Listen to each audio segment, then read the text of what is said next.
Bismillahir Rahmanir Rahim. Allah subhanahu wa ta'ala in Surah 17, verse 84 says, قُلْ كُلٌّ يَعْمَلُ عَلَى شَاكِلَتِهِ فَرَبُّكُمْ أَعْلَمُ بِمَنْ هُوَ أَهْدَى سَبِيلًا. Say each works according to his manner, but your Lord is most knowing of who is the best guided in way.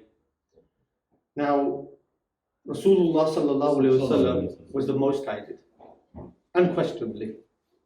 Ask any Muslim on the face of this earth, and he will say Rasulullah sallallahu alaihi wasallam was the most guided. Allah subhanahu wa ta'ala communicated with Rasulullah sallallahu alaihi wasallam, specifically the Quran, through Jibreel alayhi salam, who delivered that to Rasulullah sallallahu alaihi wasallam. He sallallahu alaihi wasallam then delivered that Quran to a Sahaba radiyallahu anhu, who then delivered to At-Tabi'een. And from At-Tabi'een, there are names such as Imam Malik, who then delivered to At-Tabi'een, those that didn't meet Rasulullah sallallahu alaihi wasallam, and those that came after Tabi'een. Now this, from then to now, we have it in a pristine condition. Not just the Quran, Islam. This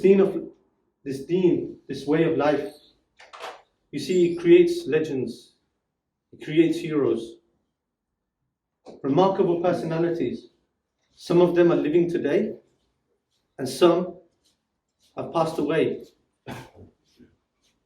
10, 100, 1,000, 1,200, 1,400 years ago. Some of the names from recent times, you can say, or even from now, such as Sheikh Al-Munajid, a scholar of the highest esteem, as well as Nasir Al-Fahad and others, for that matter. Go back a little bit of time, you had Sheikh Al-Albani, not long ago. A little bit, even from the Mujahideen, you've got a name by the name of Khattab. You want to research his name. He left Arabia as a young boy, went to Afghanistan. And from there he went all the way to Chechnya, Shishan, where he was poisoned. The names are too many. Now, from the scholars, we have Ibn Taymiyyah, rahmatullah alayh, and from before that, even, we have this man who I'm going to talk about today. His name is Abu Abdullah Muhammad ibn Idris. Now, most of you might not know him by this name, or you do probably know him by the name Al Shafi, Imam Al Shafi. He belonged to the Hashmi family of the Quraysh, and his lineage goes back to the grandfather of Rasulullah sallallahu alaihi wasallam, Abdul Muttalib. He was born in Gaza today, in Palestine. He was only 2 years old when his father passed away. And his mother moved him from Gaza to her family in Mecca. And she started to teach him the Quran. And by the age of 7, he was a Hafiz of Quran. And by the age of 10, he borrowed a book. This book is called Muwatta Malik, a book of hadith. He borrows this book. He memorizes it. Age of 10. Some say age of 14, but we'll go with the lower figure. Imam Al Shafi is a key figure in our history. He's one of the 4 main schools of thought, Imams of main schools of thought that people follow, or the Muslims follow. Now, I grew up from a family mostly practicing Hanafi. I mentioned the Imam Abu Hanifa to my father. He said, "Who is he?" Today, and you're going to come to notice this, not everybody knows these great Imams. And this is why they need to be reminded. Now, when he was young, about 14 years old, his mother wanted to send him to Imam Malik. Now, Imam Malik at the time was 70 years old. He was an old man. but he was a legend. People from Morocco would go to Morocco all the way to Medina to just ask a question. And we have a narration where a person traveled from Morocco all the way to Medina, and Imam Malik said, I don't know. He goes, what do you expect me to? He goes, I've come from Morocco and you're telling me I don't know?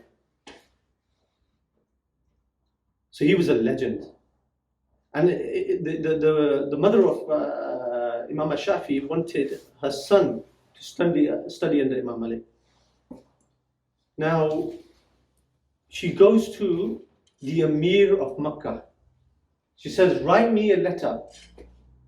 I'm sending my son for his safety, his security, and also the guarantee of Imam Malik to accept him as a student. That's a very heavy ask. The letter does get written. Imam Al Shafi is given the letter, sent on his travel. He arrives in Medina looking for the Emir of Medina, looking for the leader, the mayor of Medina. He finds him, hands him the letter. And when Imam Al Shafi hands him that letter, he's reading it. The Emir Medina says, it is easier for me to walk from Medina to Makkah without any shoes on in the hot desert than for me to be asking Imam Malik anything, any favor. That was the honor, that was the esteem, that was the level of Imam Malik. May Allah be pleased with him. Amen. So Imam Al Shafi, after a little bit of convincing, managed to convince the Emir, and he said, let's go. So they go knocking on the door of Imam Malik. The servant girl opens the door and she says, oh, Emir of Medina, how may we help you? He says, I need to speak to Imam Malik. And when she goes inside, Imam Malik gives his response. He says to her to reply, she says, my master said that if you are here to seek an answer to a question, then write it down and we will get back to you. He will get back to you later. Imam Malik is telling the Emir of Medina, write it down, I'll get back to you. He says, no. Tell him I have a letter that I must hand deliver to you from the Emir of Makkah. So she goes back in, she tells Imam Malik, and Imam Malik, she brings out a chair for him. He's 70 years old. May Allah be pleased with him. And Imam Malik comes out, he sits on the chair. A very tall figure, it is said. He says, hand me the letter. The letter gets handed to him. The letter reads, here stands before you a man who is noble in all his affairs. So relate hadith to him and treat him well. Imam Malik just stops there. He says, what's this deen come to? What's this deen come to? That leaders are telling me who can study under me, who I should teach. Anyway, he looks at Imam Al Shafi, the young boy, and he looks back at the letter, reading on. Upon reading the lineage of Imam Al Shafi, and he says further details, he says, glory be to Allah.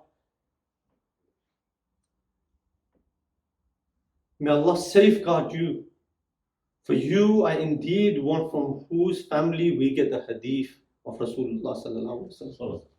His family were narrators of hadith. He says, glory be to you. May Allah safeguard you. He's making dua for him now. So he says to me, okay, enough of that. Come to me tomorrow and go to the bazaar and go to the markets and buy a copy of Muwatta Malik. Buy a copy of my book. And I'll see you in the lesson tomorrow. He says, oh Imam, I've memorized it. Oh Imam, I have memorized your book. He carries on. Imam Malik is very impressed. He says, okay, I'll see you tomorrow. Tomorrow comes. Imam Al Shafi comes to the lesson. Imam Al Shafi came from a very poor family. Very poor family. They didn't have much at all. Now, he's sitting there in class, licking his finger and going like this. Imam Malik is there delivering hadith. Hadith upon hadith upon hadith. He sat at the back and he's doing this, licking his finger and writing like that, licking his finger and writing like that. After 40 hadith were narrated, Imam Malik couldn't take it no more. He just went for it. He says, what are you doing? Because I'm writing. Because I'm writing. Because show me what you wrote. Looks at his hand and it's like that. It's plain. He says, there's nothing there. He says, I've memorized it. He says, I've memorized this. And he starts to speak every hadith word for word, letter for letter. That was Imam Al Shafi. May Allah subhanahu wa ta'ala raise his rank in Jannah, accept him as a martyr. He remained in Medina until Imam Malik passed away, studying under him for 9 years. Now, one thing I would like to mention, I was unable to find the sources for some of the story. Now, you will find about all four great Imams, many stories. Some of them authentic, some of them not. As long as they do not affect the Quran and the Sunnah, then it's fine. But some are fabricated. Now, may Allah protect us from fabrications and things that might lead us away from the real deen of Allah subhanahu wa ta'ala. Now,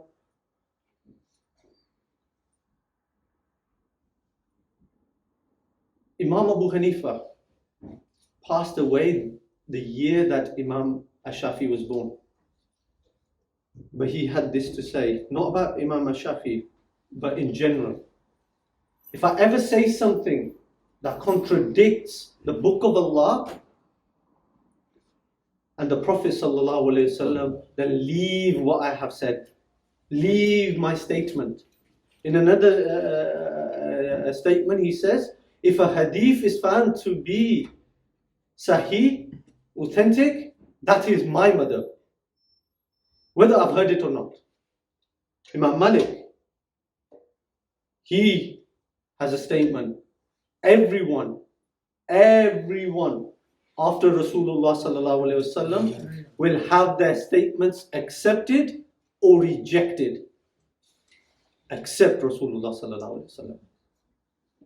Imam Al Shafi says, every hadith of the Prophet ﷺ is my position, even if you did not hear it from me. If it's authentic and sahih, that is where I stand. Now, these are statements from all the great four Imams. Now, Imam Al Shafi has a few quotes and I'd like to share one with you. He said, all humans are dead. All humans are dead, except those who have knowledge. All humans are dead except those who have knowledge. And all those who have knowledge are asleep, except those who do good deeds. And those who do good deeds are deceived, except those who are sincere. And those who are sincere, they are always in a state of worry. These words, they summarize a condition that a person should be in, starting with knowledge through to sincerity. And our attitude to advice, now, it should be positive, passionate, courageous, not foolish or stupid. But it also needs to be constructive. And it should have meaning and it should add value. He once also said in another statement, if you are on the path towards Allah, then run towards it. If it is hard for you then stop and jog. If it is hard for you, then walk towards it. And if you can't do that, then crawl towards it. But never go back or stop. Never go back or stop. You see, Islam is the middle path. We see it now as well as he saw it then. Lefts and rights dragging us away. But the straight path, the path to Jannah, the path of meeting Allah subhanahu wa ta'ala, the path of the meeting with Rasulullah sallallahu alayhi wa sallam, is also the path of peace and security, both in this life and the next. May Allah make us of those who tread the middle path, not of those who have deviated from it. Ihdina as-sirat al-mustaqim, guide us to the straight path. According to many accounts, Imam Al Shafi, he had photographic memory. Some people have it today. What that meant, if he saw it, he memorized it. So it is said that when he would read a book, he'd cover a page and read a page. Because if he saw the other page, he'd memorize it before actually even reading what he was reading. And later on in life, he would have to read it twice. Memorizing is not easy. But he had to read it twice. And he had something to say about that. Do you know what he said? Well, he said, this is because of my sins. I'm losing my memory because of my sins.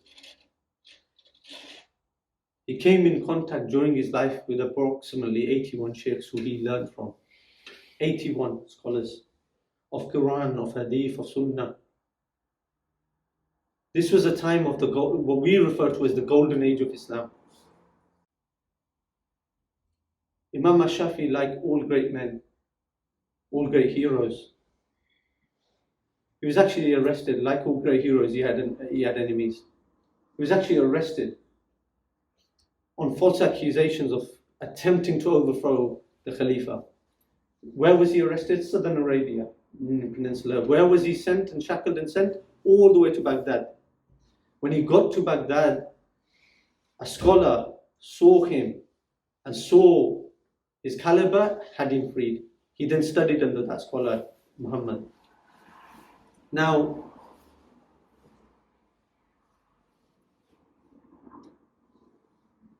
later on, Imam Al Shafi moved to Egypt, Cairo. There were people who were following the school of thought of Imam Malik. And he wrote a book critiquing it, some of what they were saying. He was delivering a khutbah, a lecture. After the lecture finished, he was attacked, beaten severely by people who probably never met Imam Malik. Yet Imam Al Shafi studied under him. Not only that, 3 days later he passed away. Now,